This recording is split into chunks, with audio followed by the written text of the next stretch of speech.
With the right tools and proper technique, drilling into masonry and concrete is easier than you think. Here's what you'll need to get the job done.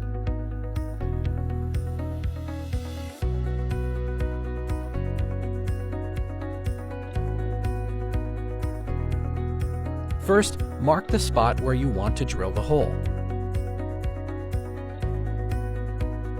Next, set the depth stop on the drill 1/4 inch longer than the depth needed for the hole. Then, fit the hammer drill with a carbide masonry bit in the appropriate size. To make a guide hole, grip the drill in one hand and brace the tool with the other, using the handle or back of the drill.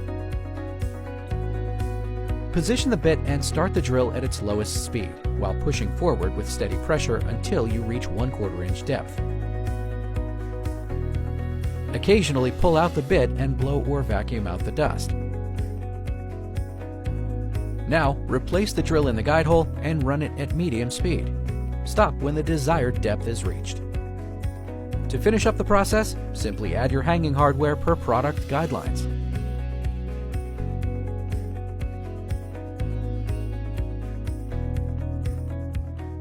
Good luck!